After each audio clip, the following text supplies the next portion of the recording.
Alright, continuing on here. This is part two of me looking at my 360 collection. If you haven't yet, go back and watch part one. There's some great games in there you should definitely pick up. A lot of these are cheap now. I'm still going through the older games. So, almost every game I've gone through so far, you can find for $20 or less. I can't think of one actually that's more than $20. So, these are all great games. Check them out. And we're continuing with these are my older games that I keep in the older cabinet. Bioshock 2, sequel to my favorite game this generation.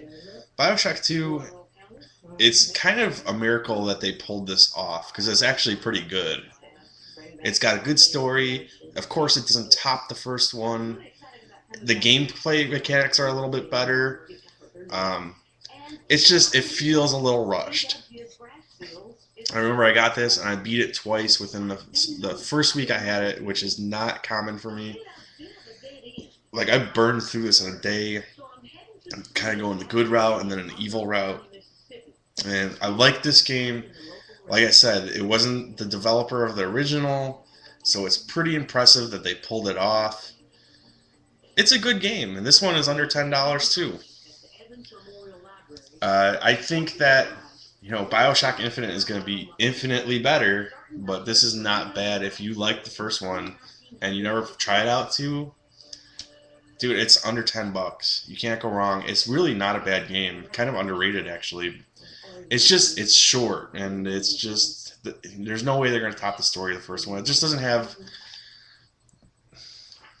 that spark that the first one had. But I like it. Actually, I'll do these two together. Mass Effect 1 and 2. Groundbreaking RPG series from BioWare. First one exclusive to Xbox 360. It still is. Second one you can get on PS3. Just like I said, groundbreaking RPG series, which kind of blends a shooter with a more traditional RPG. As the series went along, it became more of a shooter, but it still always had the RPG elements, especially the awesome like dialogue system. It's a great series. I know people were disappointed with the third one. I was too, but overall, taken as a whole, I'm happy to have these games in my collection. I'm happy they made these games, etc., etc. Can't really say too much bad about them. Yeah, third one had a shitty editing. Get over it. The rest of the third one was pretty good. Burnout Paradise. Boom. Check it out. This game, let me just say, Criterion and Burnout 3. Criterion knows how to do a racing game better than anyone else, at least an arcade racer, which is what I like. I don't like the Forzas and the Gran Turismos of this world. But Burnout 3 is my favorite racing game of all time, and this was the next gen debut of Burnout. I don't like this as much. The open world thing didn't work for me. Like, I got used to it and shit here and there, but I want it to just be like Burnout 3 and have crash mode and this and that. And this doesn't have that. It's still very good and a lot of fun, and it was supported very well with some DLC that I never got around to playing or buying. I think some of it was free, but there was a big add-on for this. This is one of the first games that had big add-ons and stuff, and they really supported the hell out of this. Criterion went on to do Need for Speed Hot Pursuit, but I really want to see them make Burnout 4. Just go back to basics, guys. Valve's last great game. Viva Pinata, Trouble in Paradise, sequel to Viva Pinata, both by Rare. I love Rare. I don't know what the fuck is happening to them lately. They haven't doing Connect games. It just, it makes me really sad. They should be working on Conquer Part 2. But, although they haven't done like a traditional platformer in quite some time, this is a really cool game, which I guess we would classify as a gardening simulator, but very twisted stuff going on here for an E-rated game. With like you're breeding animals and there's like little love scenes with them and there's animals killing other animals and it's all done in a very bright, cartoony, and happy way. Great visuals, great music in this game. This is like the last game that had some resemblance to what Rare used to be. And I think this game is not just for kids. I think you should check it out. It's actually a pretty freaking cool game. I played the first one probably more than this one, but this one's better. This is hard to find. It really is. This is a hard find.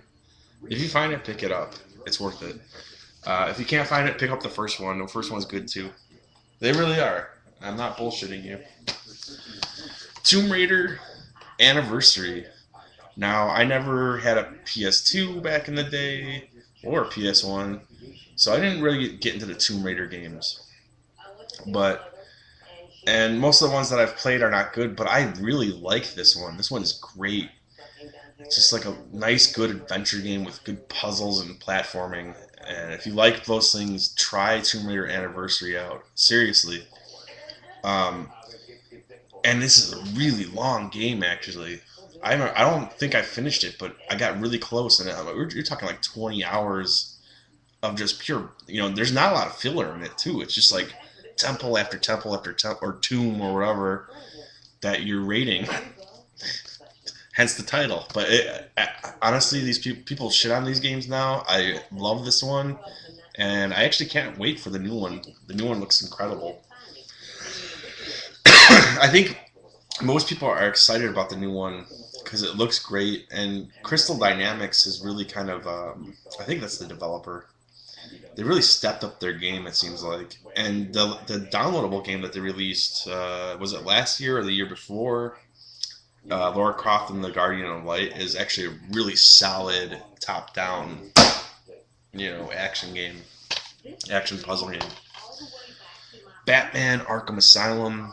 I remember when I played this, I was like, this is the best game ever. I don't know about that, but this is really high production values, and it's the first time they got Batman or most superheroes right. And they had I like this one more than the second one. It's a smaller world in this one, but this one felt like a Metroid. Because you start off with very little, and as you go through, you find new items and gadgets and stuff, and it gives you access to more of the world and more, like you can reach more stuff, which just gave it this awesome Metroid feel, which is lacking from the sequel. Was like this open world game, and you start off kind of with everything to begin with, and you just upgrade your shit and get more moves and stuff. And I really don't like the second one as much. I'm having trouble getting through it, honestly. But this one, this is a great game, dude. Get this game. I talked about this already when I showed Modern Warfare 2. This is the first one. This is the game that really got me into Call of Duty. When I first got it, I don't remember if I had Xbox Live. I think I did. I did have Xbox Live. I don't know. It took me a while to get into the multiplayer in this, and when I did, I was pretty hooked. But this is like the last Call of Duty that had a really solid single player that you could really sink your teeth into, and especially if you want to try to beat it on the harder difficulties. Nothing against the Modern Warfare 2, but this is, for my money, this is the best Call of Duty. I don't know if I'm alone on that, but I think it is. Prey. This is a really early 360 game. It was one of the first ones I think that was developed. I don't know if it was developed for 360 or PC, but it was just one of the first big games on 360. And I like this one actually a lot. It's a shooter with some cool puzzles and stuff in it. And it's really cheap. Like, you're talking like $4 now. And I honestly, I don't think it's that bad at all. A lot of people think it kind of sucked, or I don't know. I mean, it's got some good quotes on the box. But I like Prey. Check it out. It's not going to be a modern shooter. It's going to seem old, especially now, but it has cool puzzles. It has a cool idea to it. So, ooh, look at that. I don't know what the fuck this is.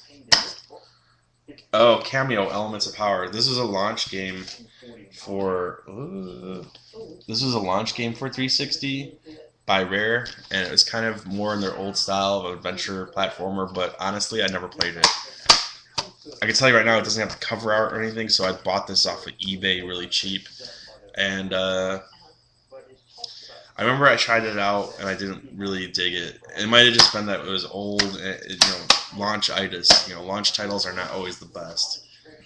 It's unfortunate though that that's the case. Deadly Premonition. All I know is this game is whacked out of its fucking mind, and it has like PS2 graphics, and it's just completely crazy. And I have not. I played through like an hour of it, and I couldn't get into it. I didn't buy it. My buddy Chris, who does Movie Dudes, actually gave it to me when we met up in Boston for PAX East. I think he actually really enjoyed this. I guess if you could get into like its complete insanity, then there's something cool to that. And I guess the story might be kind of cool, but I don't know. It was just really. This was a total budget title off the bat. I think it was $20 when it came out new. It was hard to find because they barely printed, any of them. There's a cult following behind this game though, so if you're looking for like a really fucked up survival horror game, seek it out. Don't expect it to be great, but some people really do think it's great. Alright, and I still have a couple minutes on this video. I'm going to grab some more. Now, we're going to get into more recent stuff now. Like I said, I have a decent amount of 360 games, so this is going to take a couple videos, but hold on one second. W stands for white, and O is representing an individual. In North Carolina, what they did was they tapped adult white men. And that probably referred to George Bradfield himself as the owner of that property. Thank you for holding. How may I help you? Motherfucking Dark Souls, bitch. If you don't know about Dark Souls, fuck you. Look at that. Look at that fucking box. That's a fucking case. I ain't gonna say more than that. Get it. Mass Effect 3, we already fucking discussed this kind of. Cool people switch the cover around to show FemShep because she's hot. You play as FemShep because you want a hot character. Halo Combat Evolved Anniversary Edition. I bought this because Halo has really grown on me over the years, and I never got to play the first one, so I was like, fuck yeah. And the first one, the campaign, I think it holds up really well. I think it's better than most of the Halo sequels. I didn't beat this because it came out last fall when a lot of games were coming out. What I played in the campaign, though, is great. What I played with the new multiplayer maps on this was kind of shitty, which is worrying because 343 Studios, the new studio, the new Microsoft studio that is making this, is making Halo 4, and it's not Bungie, and I'm worried. But I'm told that a lot of Bungie employees went to 343. I don't know. They did a good job remaking the first one, but that's like a new paint job on a game that Bungie made. So, eesh. I don't know, guys. I could do another couple here, and then we're going to have to get into the final video where there won't be that many games left.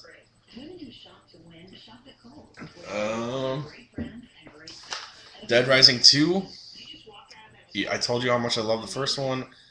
The second one is a lot of fun, too. It's not Frank West, and it doesn't have the photography system that made that was, I thought, a big part of the first one. But the weapon combos that you can make in here, like you can see on the cover, he's got like an oar with chainsaws attached. That was cool. And Chuck Green I liked him as a lead character too. I just wish they had the photography element. It wouldn't make as much sense. But overall, like this one is fun, and it's more of like in a kind of like a Vegas or a Reno setting. So yeah, casinos and shit everywhere, and as you can tell from my love of Fallout New Vegas, I'm all for that. Honestly, this one was, I thought, just as good. It just was missing a couple things, but there were improvements too. And there was a prequel that they put out for this called Case Zero, which was great. For $5, it was a blast. And then there was something they released post-release that was called Case West, which I didn't like that much. A lot of people liked Case West. I don't understand. I thought it sucked. It was all in one location and it sucked ass. But alright, I'm gonna move on to the third video after this.